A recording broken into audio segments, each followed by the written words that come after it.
Is my screen visible to everybody? Yes, sir. Hmm. Okay.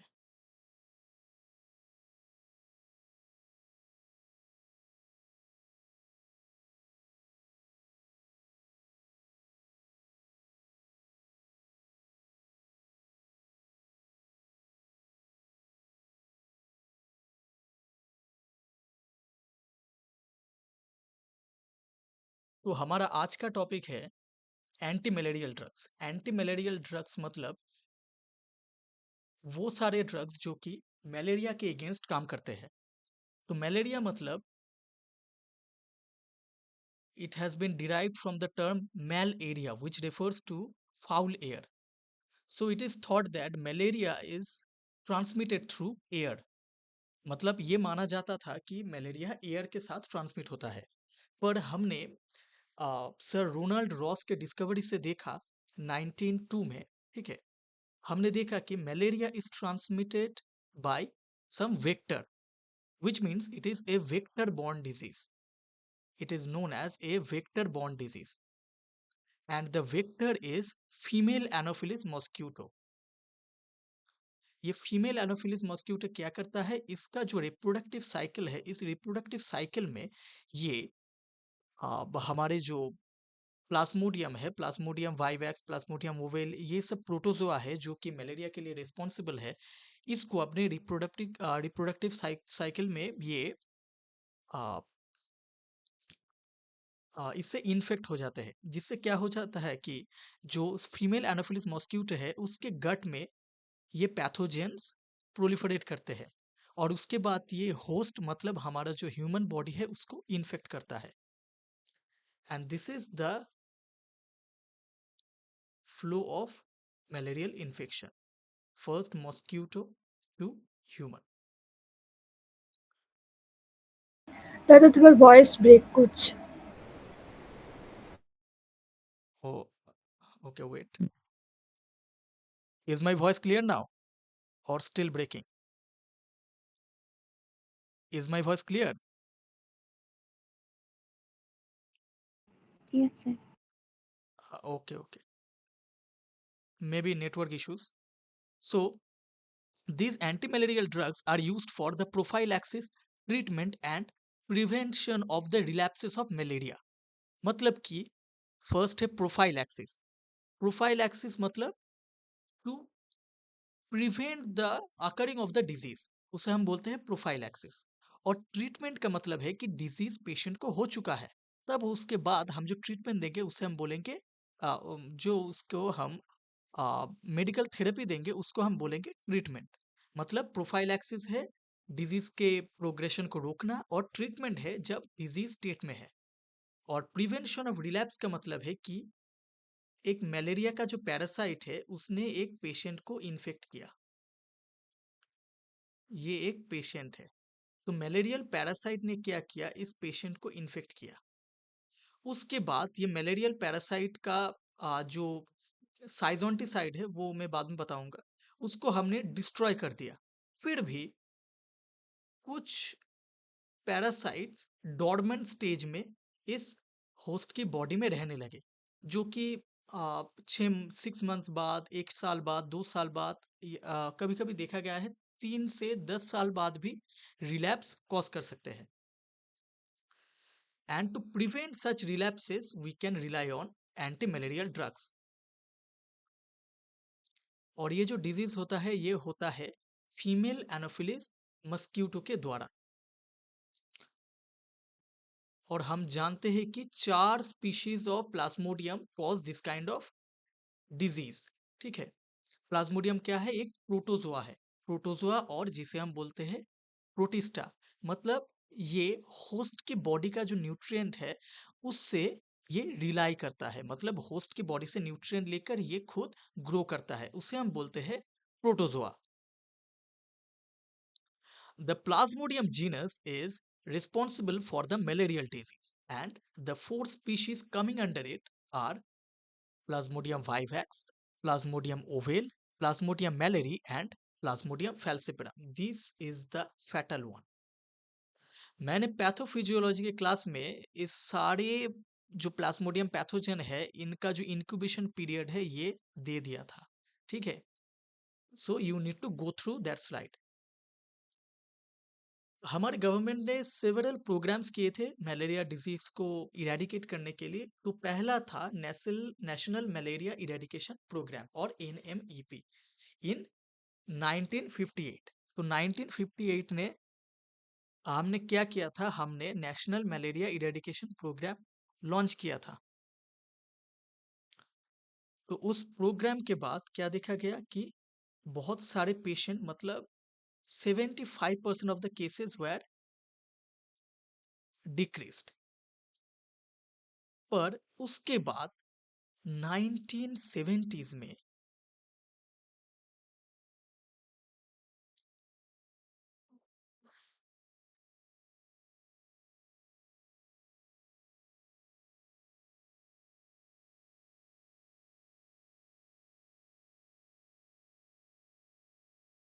और उसके बाद 1970s में national anti malaria programme launch हुआ। क्योंकि मलेरिया का आउटब्रेक फिर से हो रहा था, इसलिए हमने लॉन्च किया नेशनल एंटी मलेरिया प्रोग्राम। पर ये क्यों जानना जरूरी है, क्योंकि एग्जाम्स में एक क्वेश्चन आ सकता है कि abbreviation of एनएमईपी is what, abbreviation of NMP is what. ठीक है, और उसके बाद अब करंट जो गवर्नमेंट प्रोग्राम है वो है national vector borne diseases control programme, which governs the malaria and other vector-borne diseases like cholera. Okay, this is the life cycle of plasmodium. पहले ये जो है, यहाँ पर मैं जूम इन करता हूँ, ये जो प्लाज्मोडियम है, ये प्लाज्मोडियम क्या करता है, प्रोलिफरेट करता है स्पोरोजोइट में। ठीक है, उसके बाद ये मेरोजोइट बन जाता है ऐसे। ठीक है, और उसके बाद ये बनाता है ट्रोफोजोइट। ये सब स्टेजेस है। ठीक है, स्पोरोजोइट, ये है स्पोरोजोइट, मेरोजोइट, ट्रोफोजोइट, और उसके बाद ये बनाता है साइजोन्ट। पर इस ग्रोथ फेज में भी जो कि होता है लीवर में, तो इस स्टेज को हम क्या बोलते हैं, इस स्टेज को हम बोल सकते हैं टिश्यू डिपेंडेंट एक्सो एरिथ्रोसाइटिक स्टेज। इसे हम बोल सकते हैं टिश्यू डिपेंडेंट, क्योंकि ये हेपाटिक सेल्स में होता है।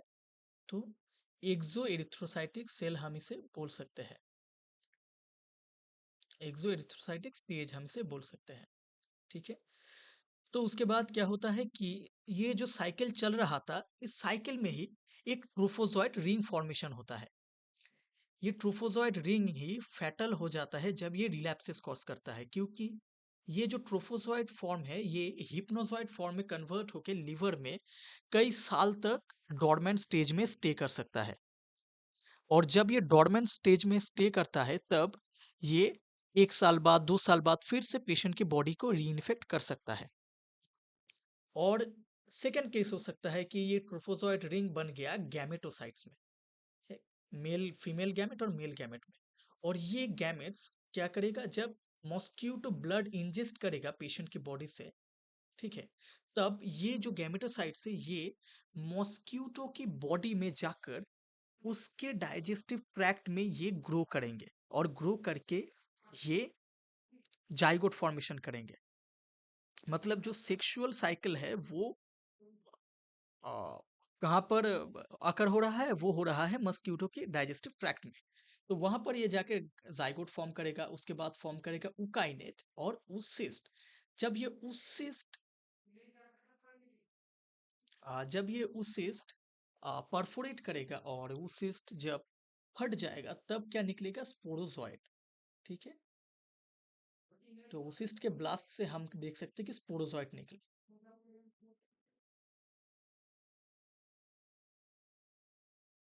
और यही स्पोरोजोइट क्या हो सकता है, किसी नॉर्मल इंसान को अगर ये स्पोरोजोइट मॉस्क्यूटो के ब्लड जब ब्लड इंजेक्शन के सब समय में जब अगर किसी नॉर्मल इंडिविजुअल, हेल्थी इंडिविजुअल के बॉडी में ये स्पोरोजोइट्स जाए, तो फिर से प्लाज्मोडिया का लाइफ साइकिल शुरू हो जाता है। ठीक है।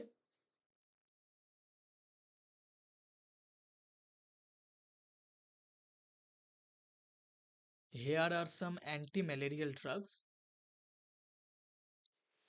like 4-aminoquinolines, chloroquine, amodiaquine, piperacquine, and quinoline methanol, mefloquine, cinchona alkaloids, quinine, quinidine, diaminopyrimidine, pyrimethamine, and biguanide antimalarial drugs, including proguanil. और है 8-aminoquinoline, primaquine, tafenoquine और सल्फा ड्रग्स जो कि कॉमन है, और tetracycline antibiotics, lincosamide antibiotics, clindamycin, doxycycline, sesquiterpene lactose. This is the modern therapy. Sesquiterpene lactose discover हुआ था 2012 में चाइना में। चाइना में एक प्लांट से ये डिस्कवर हुआ था, और डिस्कवर किया था 2UU नाम की एक फार्मासिस्ट ने, फार्मेसी प्रोफेशनल ने, और उनको नोबेल प्राइज भी मिला था इसके लिए। And the drugs coming under this is artemisinin, artesunate, artemether, arteether, etc. और एक पोटेंट क्लास है जो है एमिनो अल्कोहल्स, मतलब हेलोफेंट्रिन, लुमेफेंट्रिन, ये सब। उसके बाद आता है नेपथाइरिडीन, पायरोनेरिडीन और नेप्थोक्विनोन, मतलब एटोवाकोन।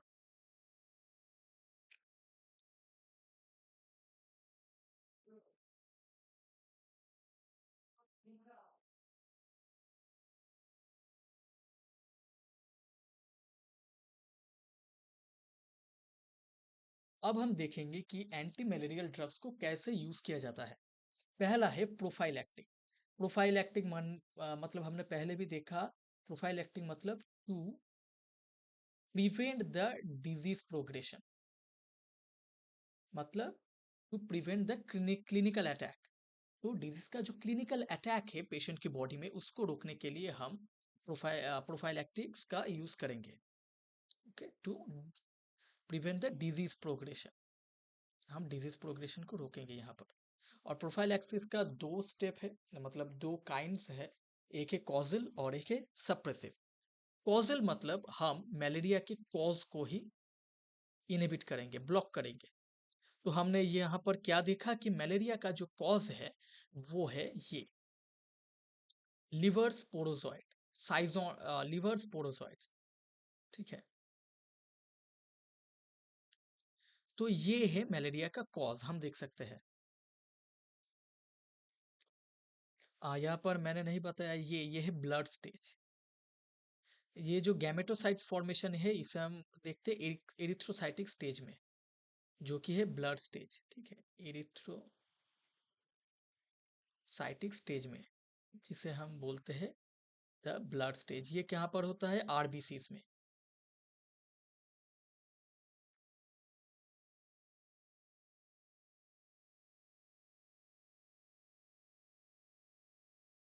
ये है एरिथ्रोसाइटिक स्टेज। और जो लिवर स्टेज है वो क्या है? वो है एक्सो एरिथ्रोसाइटिक स्टेज, मतलब out of the erythrocytes. Causal prophylaxis में हम क्या करते हैं? डिजीज का जो कॉज है उसे इनहिबिट करते हैं, मतलब लिवर में जो प्लाज्मोडिया का प्रोग्रेशन प्रोलिफरेशन हो रहा था उसको हम रोकेंगे, मतलब कि प्री एरिथ्रोसाइटिक स्टेज को, यहाँ पर प्री एरिथ्रोसाइटिक स्टेज को हम रोकेंगे। एग्जाम्पल में क्या आएगा? प्रीमाक्विन, प्रोगुआनिल, एटोवाकोन एंड एटोवाकोन प्रोगुआनिल कॉम्बिनेशन।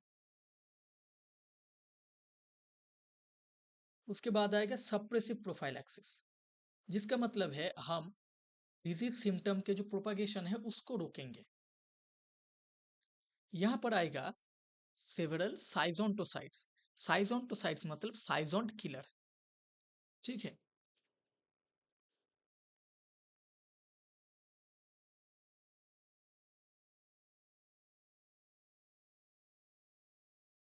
ओके, एक मिनट रुक जा, कॉल आ रहा है।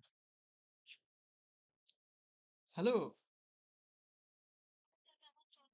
আমার তো ক্লাস চলছে, দেরি হবে।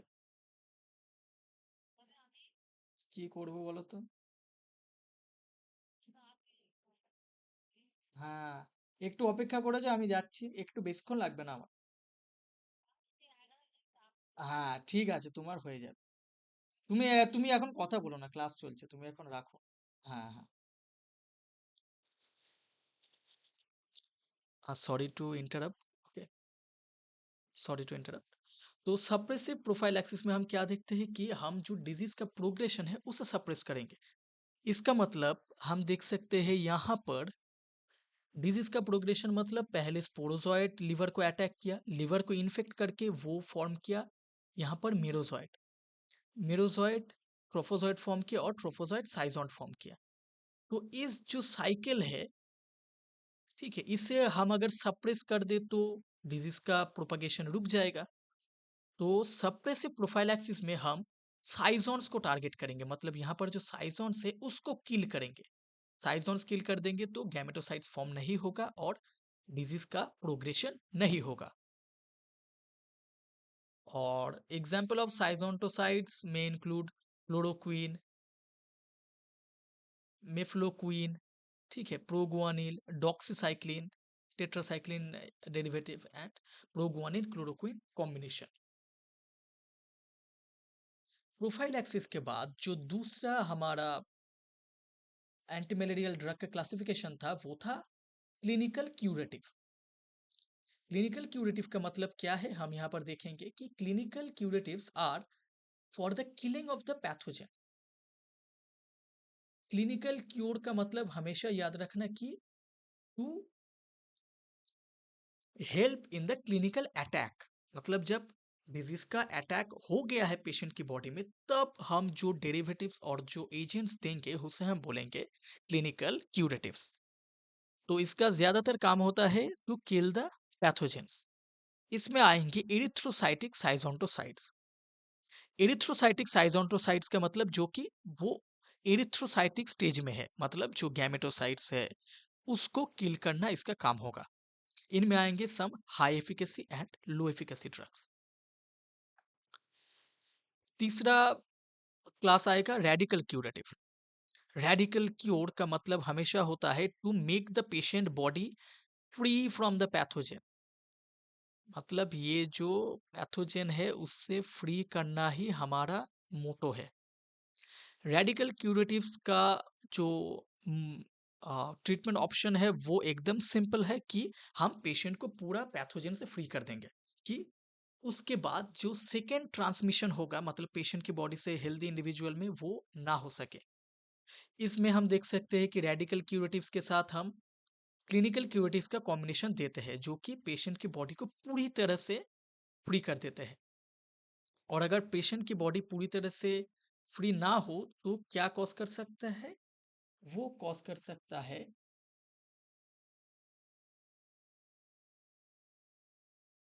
रिक्रूडेसेंस, मतलब incomplete clearance of the pathogen. और जब अगर ये हो जाए तो हम देख सकते हैं प्लाज्मोडियम फैल्सिपेरम का infection, incomplete clearing of the pathogen and at last recrudescences की वजह से कि फिर से अटैक हो सकता है। और अगर हम बॉडी को पूरी तरह से प्रोटोजोआ से फ्री करना चाहे तो हमने जो बताया कि डोर्मेंट स्टेज में एक हिप्नोजॉइट होता है, एक ट्रोफोजॉइट रिंग रहता है कि हिप्नोजॉइट के स्टेज में चला जाता है और ये हिप्नोजॉइट लिवर में बहुत देर तक डोर्मेंट रहता है। डोर्मेंट मतलब without any movement, without any proliferation. और जब ये प्रोलिफरेट करता है तब हिमोलाइसिस, क्लिनिकल सिम्टम्स ये सब नजर आते हैं। यहाँ पर इस इमेज में हम देख सकते हैं कि मॉस्क्यूटो के जो नीडल है, नीडल से स्पोरोजोइट्स इन्फेक्ट करता है लिवर को और ये लिवर में जाकर लिवर के हेपाटोसाइट्स को डिप्राइव करके ये फॉर्म करता है मेरोजोइट्स और इन मेरोजोइट्स से फिर बनता है हिप्नोजोइट्स। ये देखो हिप्नोजोइट्स जो कि डोर्मेंट स्टेज में कई सालों तक लिवर में ऐसे ही रह सकते हैं और इसे हम बोलते हैं एक्सो एरिथ्रोसाइटिक स्टेज। ठीक है, मतलब लिवर में जो स्पोरोजोइट से मेरोजोइट का फॉर्मेशन है वो है प्री एरिथ्रोसाइटिक स्टेज इसे हम सिजोगोनी भी बोल सकते हैं। सिजोगोनी मतलब साइजोन formation, the reproductive cycle of the साइजोन। और उसके बाद जो हिप्नोजॉइट स्टेज में आएगा उसे हम बोलेंगे एक्सो एरिथ्रोसाइटिक साइकिल। यहाँ पर हम देख सकते हैं कि मेरोजॉइट से फिर बन सकता है एरिथ्रोसाइटिक स्टेज का प्रोग्रेशन। और अगर हिप्नोजॉइट रहता है तो उससे हो सकता है रिलैप्स। मतलब दोनों ही केसेस में हम देख सकते हैं the attack of pathogen is happening. और इस साइजोन्स को जो किल करता है उसे हम बोलते हैं एरिथ्रोसाइटिक साइजोन्टोसाइट्स, जिनमें आता है क्लिनिकल क्यूरेटिव्स। और साइजोन से जो गैमेटोसाइट्स बनता है यहाँ पर, इन गैमेट्स को किल करने वाले एजेंट्स को हम बोलते हैं gametocytes. Definition is very simple. Seizontosites kill seizones, and erythrocytic means the location is erythrocyte. Exoerythrocytic seizontosides का मतलब है कि the location of the attack is liver, मतलब exoerythrocytic stage. और gametocytes का मतलब the agent which kills the gametocytes. Now we can come to the pharmacology.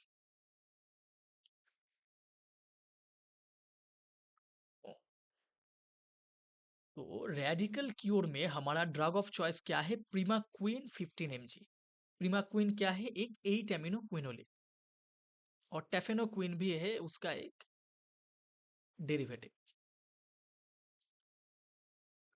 चौथा आएगा गैमेटोसाइट्स, जिनका काम है गैमेट्स को किल करना। इनमें आएगा प्रीमाक्विन, आर्टेमिसिनिन। आर्टेमिसिनिन का एक एक्सेप्शन है। आर्टेमिसिनिन अर्ली स्टेज के गैमेटोसाइट्स में ही काम करता है, और मैच्योर गैमेट्स जो कि आर्टेमिसिनिन के लिए रेजिस्टेंट हो सकते हैं उनमें काम नहीं करता। और प्रोग्वानिल भी एक अच्छा गैमेटोसाइड है, क्योंकि ये गैमेट्स के जो हेल्दी लाइफ साइकिल है उसको इंटरफेयर करता है।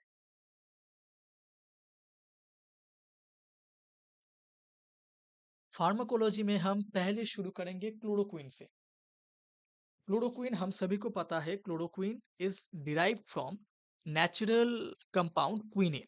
क्विनिन का ही एक 7 क्लोरो डेरिवेटिव है chloroquine. Chloroquine acts as an erythrocytic schizontocide. Erythrocytic seizontosites mean it will attack the seizontosites present on the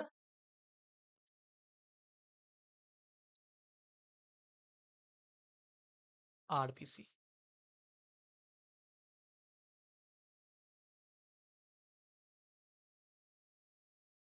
chloroquine clinical treatment में यूज हो सकता है, पर ये रिलैप्सेस प्रिवेंट नहीं करता, मतलब जो हिप्नोजॉइड फॉर्मेशन है उसको ब्लॉक नहीं कर सकता। Mechanism of action is inhibiting the haem polymerase enzyme. Chloroquine का जो मैकेनिज्म ऑफ एक्शन है वो in simple words is to block the conversion of haem to haemozoin. Haem polymerase जो एंजाइम है वो रिस्पॉन्सिबल है टॉक्सिक हिम का non toxic haemozoin formation के लिए। और इस एंजाइम को अगर हम ब्लॉक कर दे तो जो प्लाज्मोडिया के पैरासाइट सेल है उसमें टॉक्सिक हीम का एक्युमुलेशन हो सकता है, जिससे कि पैरासाइट का सेल डैमेज होगा, पैरासाइट का किलिंग हो जाएगा। और क्लोरोक्विन अगर एक कॉम्प्लेक्स तैयार कर दे, सीक्यू हीम, ये सीक्यू हीम कॉम्प्लेक्स प्लाज्मोडियल मेम्ब्रेन को भी डैमेज कर देगा। ये सीक्यू हीम कॉम्प्लेक्स बनाता है। The mechanism of resistance of parasites towards the chloroquine includes decreased accumulation of chloroquine, मतलब क्लोरोक्विन को ज्यादा एक्यूमुलेट नहीं होने देता। और एफ्लेक्स ट्रांसपोर्टर, एफ्लक्स ट्रांसपोर्टर का मतलब ये पंप आउट कर देता है क्लोरोक्विन को।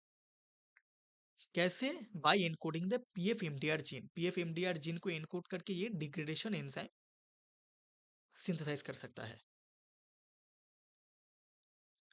यहाँ पर हम देख सकते हैं the mechanism of action of chloroquine. जो प्लाज्मोडियम वाइवैक्स है, हम देखते हैं कि प्लाज्मोडियम वाइवैक्स आरबीसी में जाकर हीमोग्लोबिन को यूटिलाइज करके उसको ब्रेक डाउन करके तैयार करता है हीम यहाँ पर। और इस हीम को ये कन्वर्ट करता है हीमोजोइन में, जो कि नॉन टॉक्सिक है। इसका मतलब ये haemoglobin to haemozoin formation is a protective mechanism in the parasite's body. ये प्रोटेक्टिव मैकेनिज्म पैरासाइट को जो टॉक्सिक हीम के एक्यूमुलेशन से बचाता है। पर यहाँ पर क्लोरोक्विन क्या करता है, क्लोरोक्विन जो वैक्यूअल का पीएच है उसको रेज कर देता है। पैरासाइट का जो वैक्यूअल है उसका पीएच काफी कम होता है, मतलब ये होता है एसिडिक, जहां पर हीम पॉलीमरेज काम करता है। ये हीम पॉलीमरेज एंजाइम हीम को हीमोजोइन में कन्वर्ट करता है। पर जब हम क्लोरोक्विन देते हैं, क्लोरोक्विन के पास तो एक नाइट्रोजन है, क्लोरोक्विन के पास 4 अमीनो क्विनोलिन, मतलब ये एक 4 पोजीशन में एक नाइट्रोजन है और 1 पोजीशन में हेटेरो एटम के प्लेस पे एक नाइट्रोजन है। तो ये एक अच्छा बेस है। तो ये क्या करेगा, ये एसिडिक वैक्यूल के पीएच को हैम्पर कर देगा। उससे क्या होगा कि हिम पॉलीमरेज का जो एक्शन है वो इंटरप्ट हो जाएगा और बैक्टीरिया के सॉरी पैरासाइट के फूड वैक्यूल में, ये पैरासाइट का फूड वैक्यूल है, यहाँ पर ही ये साइकिल हो रहा है। तो यहाँ पर क्या होगा, यहाँ पर हीम का एक्युमुलेशन होगा। तो हम जानते हैं कि हीम टॉक्सिक है, तो ये पैरासाइट को डैमेज करेगा। और एक मैकेनिज्म है कि हीम कॉम्प्लेक्स फॉर्म करेगा क्लोरोक्विन के साथ और एक साथ मेम्ब्रेन डैमेज कॉज करेगा और सेल लाइसिस कर देगा। ये दोनों मैकेनिज्म है।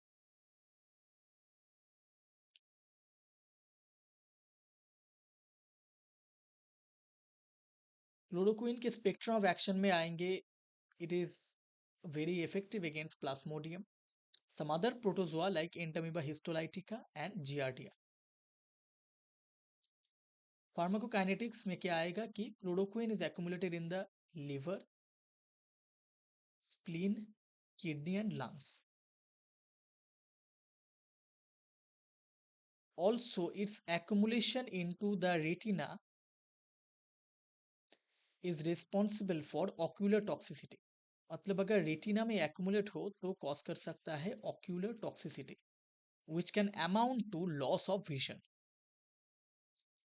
क्लोरोक्विन का टी हाफ जनरली होता है 3 से 10 दिन, और क्योंकि ये आ, काफी सेल्स में एक्यूमुलेट हो जाता है तो इसका एक टर्मिनल टी हाफ रहेगा, वो होगा 1 to 2 months. Adverse effects includes itching, epigastric pain, loss of vision due to retinal accumulation, loss of hearing, photoallergy, mental disbalance, and graying of hair.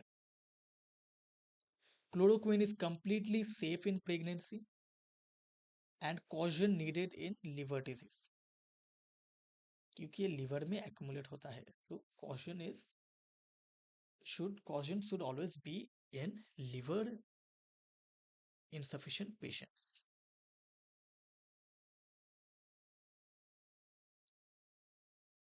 और एक कॉन्ट्रा इंडिकेशन कॉशन है कि chloroquine should never be co-administered with mefloquine, amiodarone and other antiarrhythmics. Reason, mefloquine, amiodarone और जो anti एरिथमिक्स है उनका potential क्या है, उनका है कि they decrease the cardiac conduction.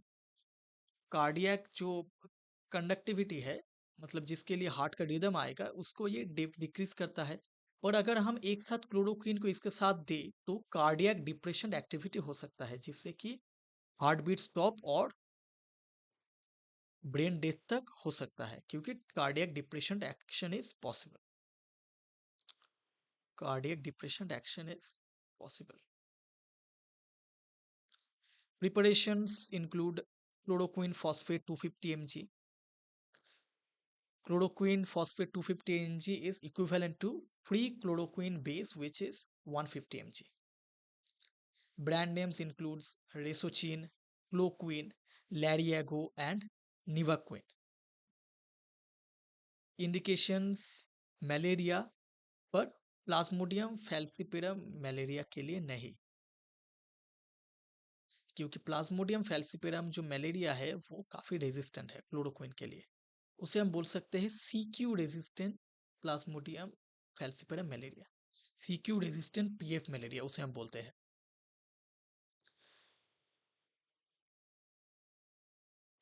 और यूज हो सकता है extra intestinal amoebiasis, discoid lupus erythematosus and rheumatoid arthritis. Rheumatoid arthritis के जो प्रोफाइलैक्टिक एजेंट्स है उसमें क्लोरोक्विन आता है।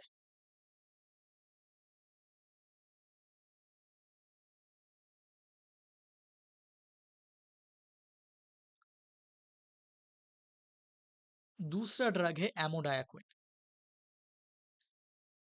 एमोडायाक्विन is faster acting than chloroquine,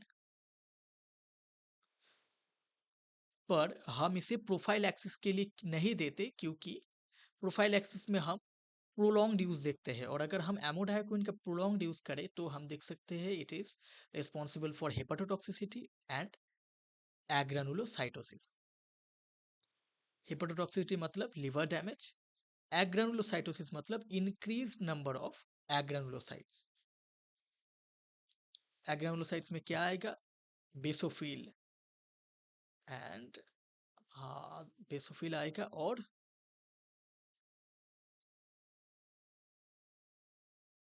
हाँ बेसोफिल। बेसोफिल ही WBC है जो एग्रानुलोसाइट में आता है, और यूसिनोफिल और न्यूट्रोफिल आएगा ग्रैनुलोसाइट में। First line of treatment is with artesunate and atovaquone. Uncomplicated malaria में हम देखते हैं फर्स्ट लाइन ऑफ ट्रीटमेंट में क्या आएगा? आर्टिसोनेट, एक आर्टिमिसिनिन बेस्ड डेरिवेटिव, एंड एटोवाक्वन। इसका एक शॉर्ट नेम है AZAV। पर न्यूट्रोपीनिया की वजह से हम इसे चिल्ड्रन और HIV पेशेंट्स में नहीं देते। Children and HIV patients are contraindicated to atovaquone. Neutropenia मतलब the decrease number of neutrophils in the plasma. और ये जो आर्टेमिसिनिन डेरिवेटिव बेस्ड थेरेपी है इसे हम एक साथ बोलते हैं ACT, मतलब आर्टेमिसिनिन कॉम्बिनेशन थेरेपी, और ACT। Mefloquine is another quinoline methanol derivative. It is an erythrocytic sysonticide, मतलब ये काम करता है erythrocytic cycle में। Mefloquine is resistant towards Plasmodium falciparum, and ये जो मेफ्लोक्विन रेजिस्टेंट प्लाज्मोडियम फैल्सिपेरम है ये कॉमन है साउथ ईस्ट एशियन कंट्रीज में, Thailand, Cambodia and Myanmar. Amodiaquine and mefloquine, इनका जो मैकेनिज्म ऑफ एक्शन है वो क्लोरोक्विन से सिमिलर है, मतलब ये हिम पॉलीमरेज एंजाइम को ब्लॉक करता है, हिम का नॉन टॉक्सिक हिमोजोइन में कन्वर्शन को रोकता है, और सेल का डैमेज करता है। पर मेफ्लोक्विन का जो साइट ऑफ एक्शन है वो माना जाता है कि है सेल साइटोप्लाज्म, ना कि parasitic सेल का food vacuole. Pharmacokinetics, it is secreted in the bile, goes through enterohepatic circulation, मतलब prolonged duration of action. It is quite safe in pregnancy, पर फर्स्ट ट्राइमेस्टर में हम इसे नहीं देते। ट्राइमेस्टर मतलब प्रेगनेंसी को हम 3 डिविजन्स में डिवाइड करते हैं।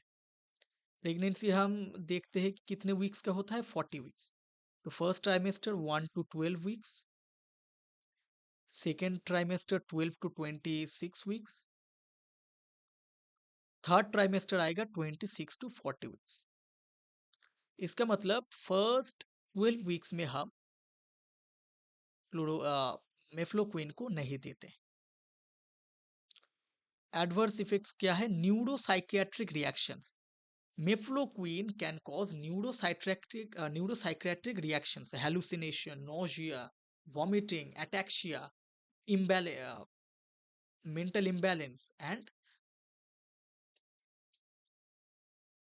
और ये क्या कॉज कर सकता है? ये कॉज कर सकता है सीवियर सिम्टम्स इन सेरिब्रल मलेरिया, मतलब प्लाज्मोडियम फैल्सिपेरम जो कि सेरिब्रल मलेरिया कॉज कर सकता है, उनमें मेफ्लोक्विन न्यूरोसाइकियाट्रिक सिम्टम्स कॉज कर सकता है।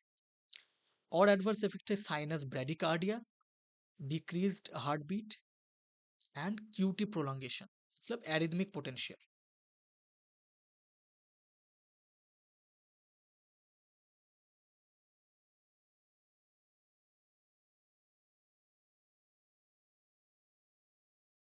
Quinine, we all know, is a natural compound. It was obtained from the bark of cinchona tree. From our childhood, we know that quinine is obtained from the bark of cinchona tree, and it was isolated as a levorotatory alkaloid in 1820. Quinine act करता है as an erythrocytic साइटोसाइट और ये relapses को block नहीं करता, पर gametes को किल जरूर करता है। ये रिलैप्स को ब्लॉक नहीं करता, पर गैमेट्स को किल करता है। For radical cure we can use doxycycline clindamycin combined with quinine. मतलब ये पूरा पेशेंट को पैथोजन से फ्री कर देगा। These are several informations regarding quinine, which are quinine injection is very painful. ये cause कर सकता है thrombosis when IV dose is given and necrosis when IM dose is given. Gastric, sorry, gastric secretions are increased by quinine, which is responsible for its epigastric pain and nausea-like symptoms. Sorry, nausea-like reactions. Rapid IV injection क्या cause कर सकता है? Fall in BP and cardiovascular collapse. ये जो information है ये memorise कर लो, क्योंकि ये पूछे जा सकते हैं जीपैट में।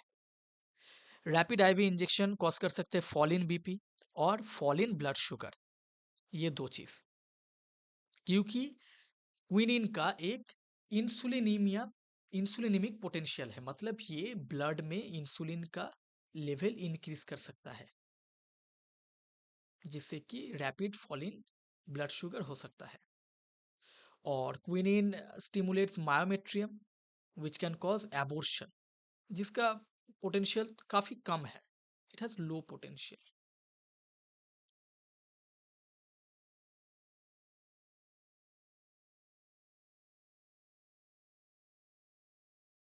क्विनिन का फार्माकोकाइनेटिक्स में आएगा, ये 70% प्लाज्मा प्रोटीन बाउंड है और क्विनिन एक बेसिक ड्रग है, मतलब इसका जो नेचर है वो बेसिक है, इसलिए ये बाइंड करेगा AAG प्लाज्मा प्रोटीन में, जिसका मतलब है अल्फा 1 एसिड ग्लाइकोप्रोटीन से ये बाइंड करेगा। CSF कंसेंट्रेशन होगा लो, मतलब प्लाज्मोडियम फैल्सिपेरम के लिए हम इसे यूज कर सकते हैं कि नहीं, मुझे मतलब ये नहीं मालूम, क्योंकि ये सेरिब्रल मलेरिया के लिए थोड़ा वीक हो सकता है। Metabolized in liver by 3YPA4, which is responsible for more than 85% of the drug's metabolism. Plasma half-life is 10 to 12 hours. Adverse effects में आएगा सिंकोनिज्म। सिंकोनिज्म एक कॉम्पाइलेशन ऑफ एडवर्स इफेक्ट है, जिनमें है ringing of year, nausea, vomiting, excessive sweating, stimulation of the chemoreceptor trigger zone, convulsion and psychiatric problems। तो ये सारे symptoms को मिलके हम बोलते हैं सिंकोनिज्म। सिंकोनिज्म कब होता है? जब हम क्विनिन का थोड़ा हाई डोज, एक हेवी सिंगल डोज जब देंगे, तब हम देख सकते हैं सिंकोनिज्म का अकरेंस हो रहा है। और हो सकता है idiosyncrasy and hyper sensitivity towards quinine.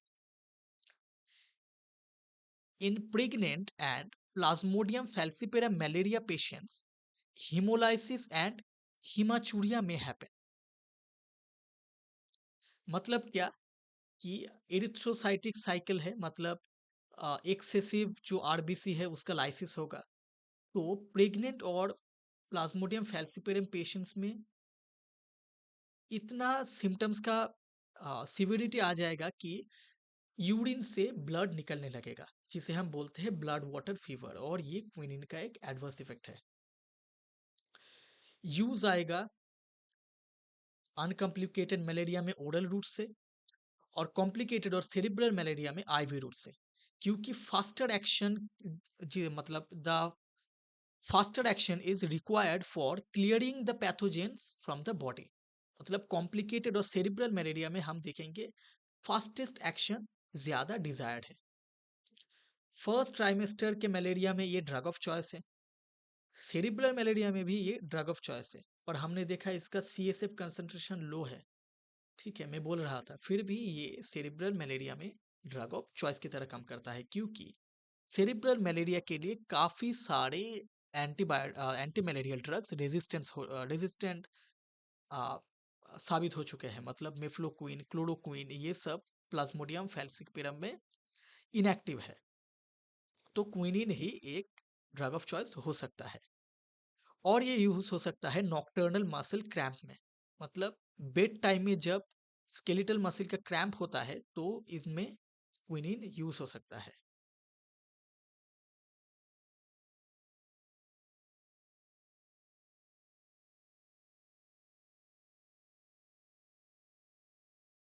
प्रोगुआनिल is a biguanide class of antimalarial agent. It is erythrocytic and pre-erythrocytic killer agent. और प्रोगुआनिल साइक्लाइज होकर बॉडी में बनाता है साइक्लोगुआनिल, और ये इनहिबिट करता है प्लाज्मोडियम डीएचएफआर थाइमिडाइलेट सिंथेस। मतलब कि जो फोलेट पाथवे है उसको ये इनहिबिट करता है। फोलिक एसिड पाथवे है, हम जानते हैं, उसको ये इनहिबिट करता है। T half can range from 16 to 20 hours. Partial cross resistance हो सकता है प्रोगुआनिल एंड पायरिमेथामिन में, क्योंकि ये दोनों ही फोलिक एसिड मेटाबॉलिज्म में काम आएंगे, तो इनका एक पार्शियल क्रॉस रेजिस्टेंस हो सकता है। एडवर्स इफेक्ट्स में आएगा haematuria, stomatitis and transient hair fall. Proguanil atovaquone के साथ कॉम्बिनेशन में यूज हो सकता है, जो कि है मेलाडोन नाम का। It is a fast acting erythrocytic schizontocides which is used for western travelers. Okay, prophylactic for western travellers. यहाँ पर प्रोफाइलैक्टिक टर्म का यूज क्यों हुआ है, क्योंकि जब ट्रैवलर कोई अफ्रीकन कंट्री में, मान लो एक यूरोपियन डॉक्टर है, वो किसी अफ्रीकन कंट्री में ट्रीटमेंट के लिए जाएंगे, तो जो अफ्रीकन कंट्री है वहां पर प्लाज्मोडियम वाइवेक्स का एक एंडेमिक एरिया है, मतलब मलेरिया का वो एक सेंटर है। तो वहां पर जब कोई जाएगा तो चांसेस है कि उसको भी मलेरिया होगा, तो वो क्या करेगा, वो प्रोफाइलैक्टिक ट्रीटमेंट लेगा, ताकि जो पैरासाइट का प्रोग्रेस प्रोलिफरेशन है वो बॉडी में ना हो। तो प्रोगुआनिल एक अच्छा प्रोफाइलैक्टिक हो सकता है एटोवाकोन के साथ। हमारा आज का जो टॉपिक है वो यहाँ पर ही खत्म होता है, बाकी ड्रग्स हम दूसरे क्लासेस में देखेंगे। हमने आज देखा क्लोरोक्विन, एमोडायाक्विन, मेफ्लोक्विन और मिपाक्रिन था यहाँ पर। ये एक 9 एक्रिडिन डेरिवेटिव है, 9 अमीनो एक्रिडिन डेरिवेटिव है, और है एक erythrocytic साइजोंटोसाइट।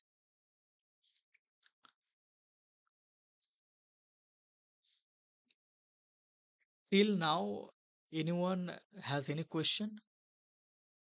If anyone has, then please ask.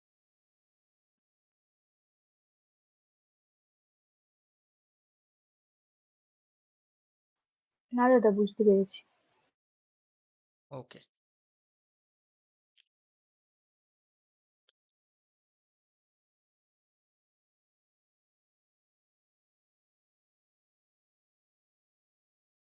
So our class has ended now. Thank you দাদা।